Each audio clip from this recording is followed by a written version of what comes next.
કે જો થોડો પણ ક્રોધ ઉપજે તો પણ એ અતિશય દુઃખદાયક છે.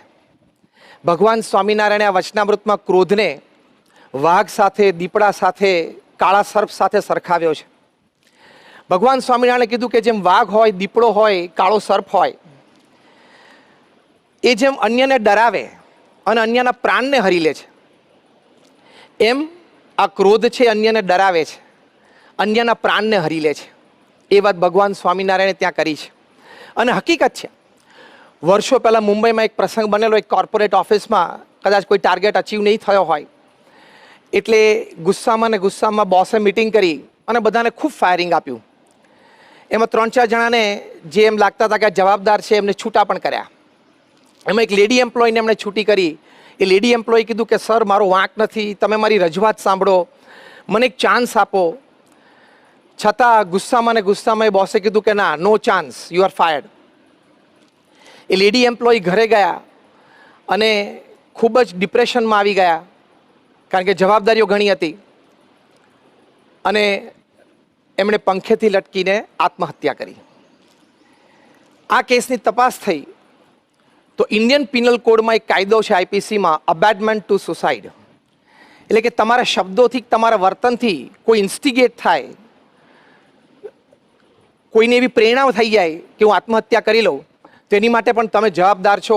આ બોસને ફાઇન થઈ અને લગભગ 9 વર્ષની જેલની સજા થઈ.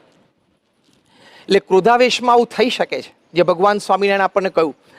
વર્ષો જૂનો રાજકોટનો પણ એક પ્રસંગ, કે સાસુઓ વચ્ચે પ્રશ્ન થયેલો. જે પતિ એ રોજ સાંજે કારખાનેથી આવે એટલે રોજ સાંજે એની માતાનું પણ સાંભળવાનું, વહુનું પણ સાંભળવાનું. એમાં વળી એક દિવસે ત્રાસી ગયો, ક્રોધાવેશમાં આવી ગયો અને એણે એની પત્નીનું બેડરૂમમાં રાત્રે ખૂન કરી નાખ્યું. છરીના ઘા મારીને ખૂન કરી નાખ્યું. એમના 2 નાના સંતાનો, નિર્દોષ માસૂમ બાળકોનું પણ ખૂન કરી નાખ્યું અને એમને પણ જન્મટીપ સજા થઈ. તો આવા ઘણા બધા પ્રસંગો બને છે જે ભગવાન સ્વામિનારાયણે કહ્યું કે ક્રોધ છે, ડરાવે છે અને પ્રાણને હરી લે છે. ઓફિસોમાં આવા પ્રસંગ બને છે, ઘરમાં પ્રસંગ બને છે, બાપ દીકરા વચ્ચે વ્યવહારમાં આવા પ્રસંગો બને છે. એટલે અંગ્રેજીમાં એક કહેવત છે કે anything that begins with anger ends in shame. કે જે કોઈ ક્રિયા કે કાર્ય એ ગુસ્સાથી એની શરૂઆત થાય તો એનું અંત્ય પરિણામ તો લજ્જા જ છે. અને બને છે, ઘણા બધા ક્રિકેટ ચાહકો છો, 2007માં જે આઈપીએલ રમાણી, ઇન્ડિયન પ્રીમિયર લીગ, એમાં એક પ્રસંગ બનેલો કે હરભજન સિંઘે શ્રીસંતને ગ્રાઉન્ડ ઉપર લાફો માર્યો. બંને ઇન્ડિયન ટીમમાં સાથે રમતા હતા, પણ આઈપીએલમાં સામસામે ટીમમાં હોય. અને એનું પરિણામ શું આવ્યું કે હરભજન સિંઘને લગભગ 2.5 લાખ રૂપિયાની મેચ ફી ફાઇન થઈ અને પ્રતિષ્ઠા ગઈ. એમના વિશે ઘણું બધું લખાણું, એ જુદું. તો આવી રીતે આ ગ્રોથથી નુકસાન પણ છે, બેઇજ્જતી પણ છે, એવો આ દોષ છે.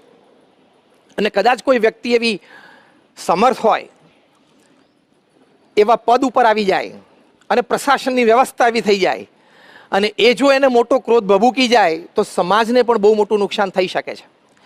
એડોલ્ફ હિટલરને ઘણા કારણોથી યહૂદી પ્રત્યે ઘૃણા, એક નફરત અને એના પરિણામે ભયંકર ક્રોધ ઉપજેલો.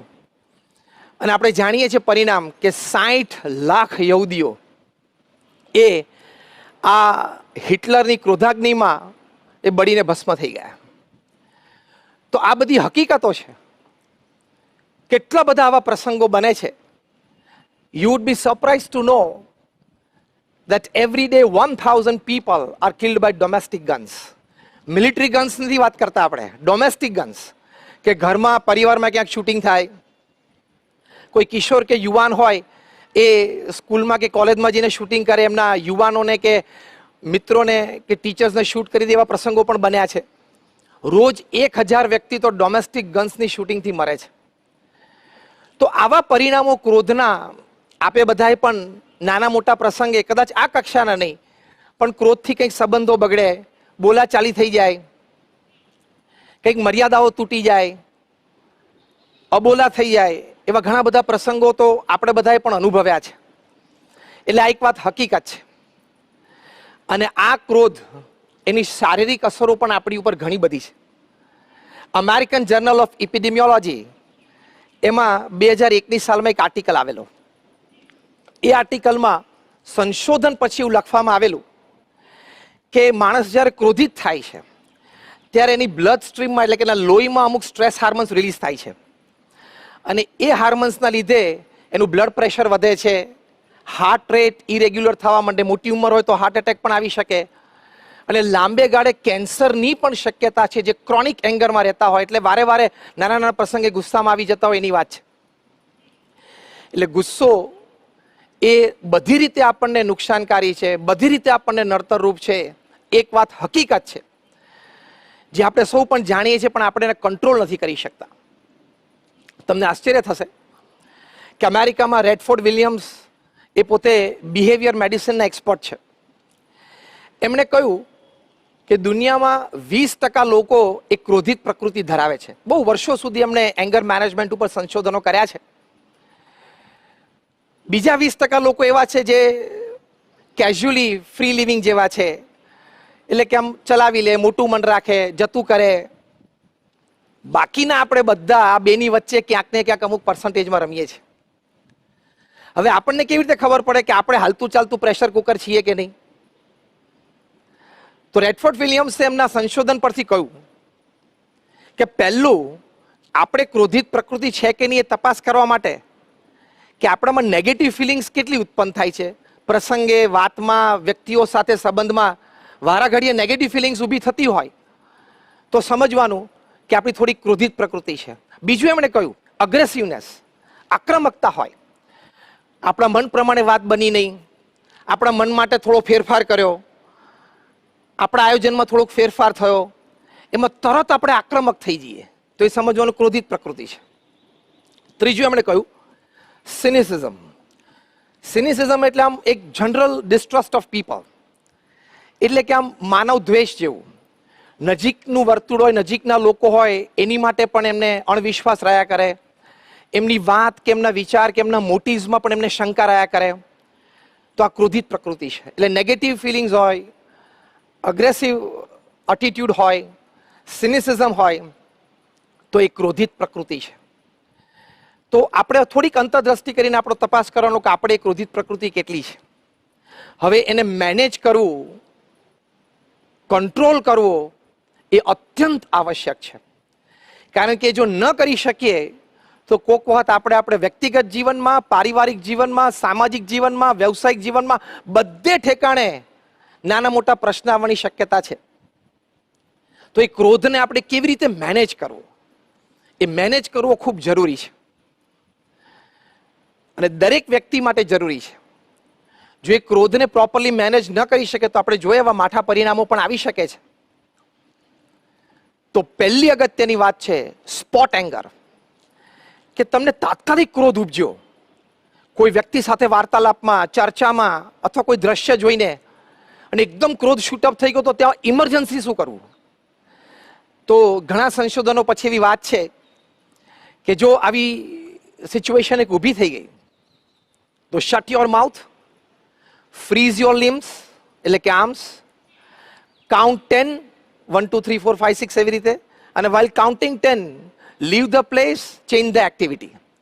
એટલે કે તમારે મોઢું નહીં ખોલવાનું, હાથ નહીં ચલાવવાના, મનમાં 1 2 3 4 5 6 એવી રીતે ગણી એ જગ્યા છોડી દેવાની અને બીજી ક્રિયામાં પ્રવૃત્ત થઈ જવાનું. આ એમનો ઉપાય છે અને આ ઉપાયથી ઘણા બધાને પોતાના ક્રોધ ઉપર સંયમ આવ્યો છે. પણ આપણે તો ભગવાનના ભક્ત છીએ તો આપણે કાઉન્ટ 10 કરીએ એની કરતાં આપણે તો સ્વામિનારાયણ સ્વામિનારાયણ સ્વામિનારાયણ એવી રીતે ભજન કરી શકીએ તો એનાથી ઘણો બધો લાભ છે. ગુલઝારીલાલ નંદાને આ લાભ થયેલો.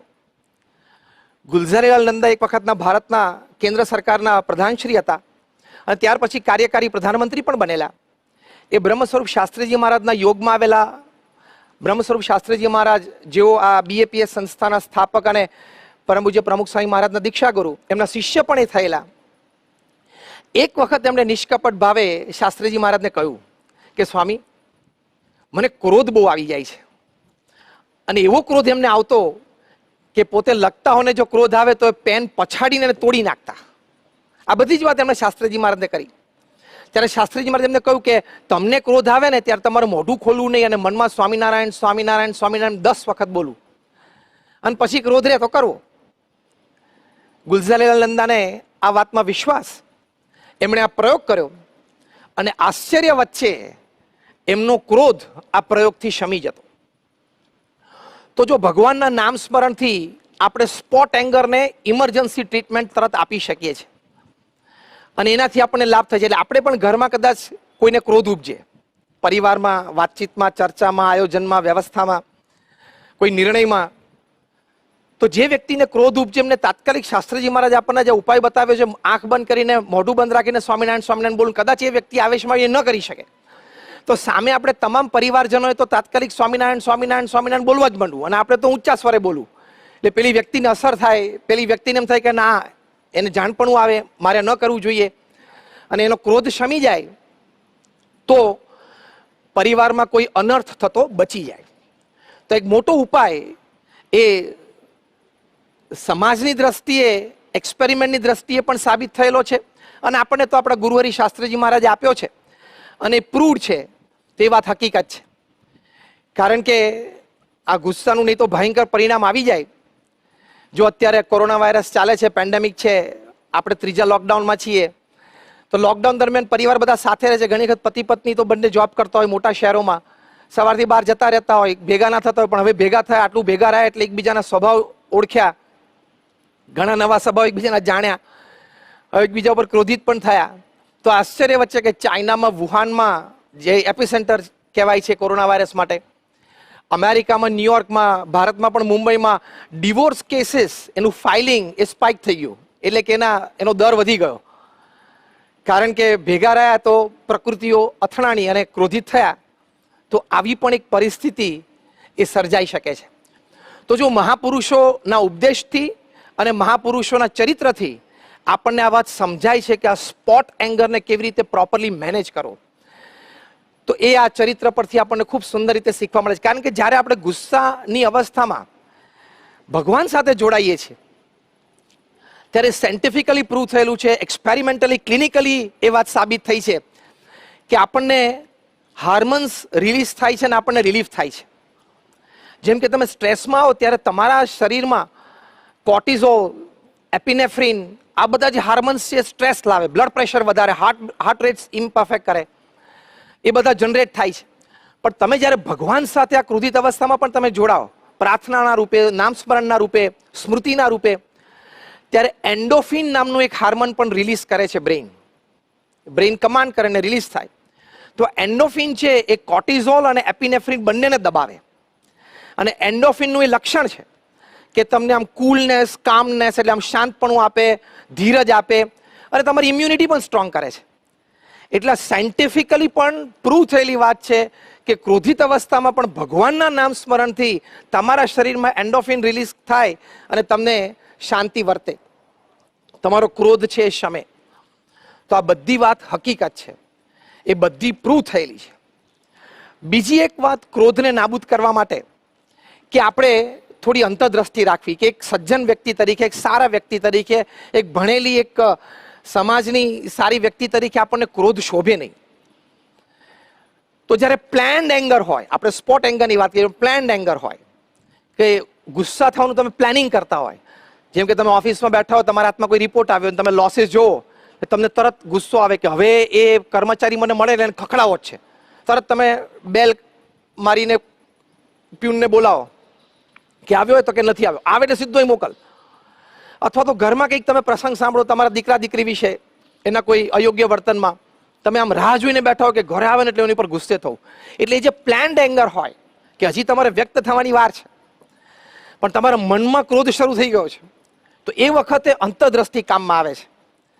એ અંતરદ્રષ્ટિ શું? વર્ષો પહેલા 1999માં કેનેડાથી એક મેગેઝિન પ્રકાશિત થાય છે, હેલ્થ સાયકોલોજી, એમાં એક આર્ટિકલ આવેલો, એમાં અંતરદ્રષ્ટિની વાત હતી કે આવા જ્યારે પ્લાન્ડ એંગરમાં તમે હો ત્યારે પહેલો પ્રશ્ન તમે તમારી જાતને પૂછવાનો કે ઇઝ ઇટ નેસેસરી, કે જરૂરી છે. બીજો પ્રશ્ન પૂછવાનો, ઇઝ ઇટ અપ્રોપ્રિએટ, કે યોગ્ય છે, મારે ગુસ્સો કરવો યોગ્ય છે. ત્રીજો પ્રશ્ન પૂછવાનો કે ઇઝ ધ સિચ્યુએશન મોડિફાયેબલ, કે પરિસ્થિતિ જે સર્જાણી છે એ હું ક્રોધિત ન થઉં તો પણ એ પરિસ્થિતિને બદલી શકું છું, સુધારી શકું છું. અને ચોથો પ્રશ્ન પૂછવાનો, ઇવેલ્યુએટ ધ કોન્સિક્વન્સીસ, એટલે કે તમારે ઇવેલ્યુએશન કરવાનું કે ક્રોધિત થઈ જવું પછી શું શું પરિસ્થિતિ સર્જાઈ શકે છે, સંબંધો બગડી શકે છે, અબોલા થઈ શકે છે, વેર ઊભું થઈ શકે છે, એ પણ ઇવેલ્યુએટ કરવું. એને નેમ ટેકનિક કહે છે, NAME, નેમ ટેકનિક.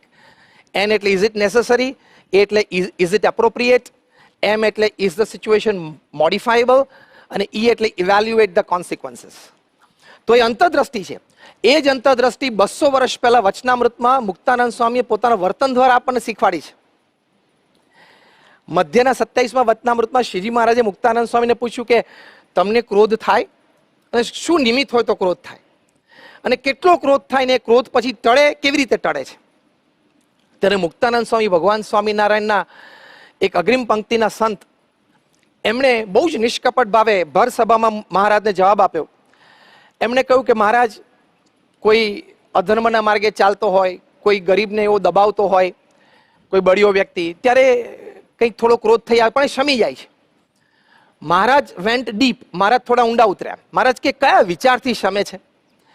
ત્યારે મુક્તાનંદ સ્વામીએ કહ્યું કે મહારાજ, એવો વિચાર કરીએ છીએ કે ભગવાનને ન ગમે એવો આપણે સ્વભાવ રાખવો નથી. અને બીજો વિચાર અંતરદ્રષ્ટિનો. મુક્તાનંદ સ્વામીએ કહ્યું કે સુખદેવજી કે જડભરતનો માર્ગ જ્યારે જોઈએ છે ત્યારે સાધુને આવો અયોગ્ય સ્વભાવ ન જોઈએ, એ વિચારથી આ ક્રોધ શમી જાય છે. ત્યારે મહારાજે કહ્યું કે આ બ્રહ્મ સ્વરૂપી વિચાર છે. તો મુક્તાનંદ સ્વામી આપણને આ જ અંતરદ્રષ્ટિ શીખવાડી કે is it necessary, is it appropriate, એટલે કે આ સ્વભાવ સાધુને જોઈએ. સાધુ શબ્દ વાપરો એટલે સત્સંગી માત્ર, સજ્જન વ્યક્તિ માત્ર, તમામે અંતરદ્રષ્ટિની વાત છે. તો જો આ અંતરદ્રષ્ટિથી પણ ધીમે ધીમે એ સ્વભાવ જઈ શકે છે. ત્રીજી એક વાત કરવો હોય તો અત્યારે તો આપણે એંગર મેનેજમેન્ટની વાત કરી, કેવી રીતે કાબુમાં રાખવો, કેવી રીતે મેનેજ કરવો. પણ સંપૂર્ણ નાબૂદ કરવો હોય તો ભગવાન સ્વામિનારાયણ મધ્યના 27માં વચનામૃતમાં કહ્યું કે અમને તો ક્રોધ ઉપજતો જ નથી, ભગવાનમાં તો આ સ્વભાવ છે જ નહીં. ભગવાન સ્વામિનારાયણ કીધું કે કદાચ કોઈ અધર્મના માર્ગે ચાલતો હોય તો એની શિક્ષાને અર્થે, કદાચ કોઈક ગરીબને દબાવતો હોય તો એને કહેવા ટોકવા માટે ક્ષણિક ક્રોધ ઉપજે છે પણ એ તાત્કાલિક શમી જાય છે. પણ અમારે વ્યક્તિ સાથે રાગદ્વેષ બંધાતો નથી, એવું ભગવાન સ્વામિનારાયણે કહ્યું. તો જો ભગવાન અને આવા ગુણાતીત સત્પુરુષમાં એમાં તો ક્રોધ છે જ નહીં, તો એમની સાથે જોડાવાથી આપણને બહુ જ મોટો લાભ થાય છે. જેમ અબજોપતિ સાથે જોડાઈએ કંઈક નાની મોટી રીતે ધંધામાં, કદાચ સ્મોલ પર્સન્ટેજ પણ એનો હિસ્સો હોય તો પણ એને મોટો આર્થિક લાભ થાય છે. એમ ભગવાન તો નિર્ગુણ છે, ગુણાતીત સત્પુરુષ પણ નિર્ગુણ છે. એમના પ્રત્યે વિશ્વાસ, શ્રદ્ધા, ભક્તિ, હેત એ રીતે આપણે જોડાઈએ તો આપણા સ્વભાવ પણ નાબૂદ થાય છે. એ વાત શાસ્ત્રોક્ત છે, મોટા મોટા ભક્તોના અનુભવની વાત છે. તો ભગવાન પ્રત્યેની શ્રદ્ધા અને ભક્તિ એ બહુ જ મોટું કામ કરી જાય છે. ભગવાન સ્વામિનારાયણે લોયા પ્રકરણના પહેલા વચનામૃતમાં કહ્યું કે ક્રોધ સાથે અમારે ઘણું વેર છે, એવા શબ્દો વાપર્યા કે ઘણું વેર છે. અને જે ક્રોધી મનુષ્ય હોય એ અમને ગમે નહીં. પ્રથમના 76માં વચનામૃતમાં શ્રીજી મહારાજે કહ્યું કે ક્રોધી, કપટી, ઈર્ષાવાળો અને માની, એ 4 પ્રકારના મનુષ્ય જો હરિભક્ત હોય તો પણ અમારે એ સાથે બને નહીં. એટલે લોયાના પહેલા વચનામૃતમાં કહ્યું કે ગમે નહીં, પ્રથમના 76માં વચનામૃતમાં કહ્યું કે બને નહીં. તો હવે જો ભગવાનને આપણે ક્રોધિત પ્રકૃતિ રાખીએ તો એ ગમતું નથી ને આપણી સાથે બનતું નથી, તો આપણું ભક્ત પણ લાજે ને.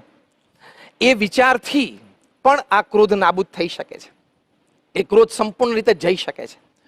તો એ પ્રયત્ન પણ આપણે ચોક્કસ કરવો જોઈએ કે આ વિચારની દ્રઢતા એ રૂપી જે પ્રયત્ન, તો ભગવાન અને સંતના વચનમાં વિશ્વાસ, અને એ વિશ્વાસથી એ બહુ જ મોટું કામ થાય છે, એ વાત હકીકત છે.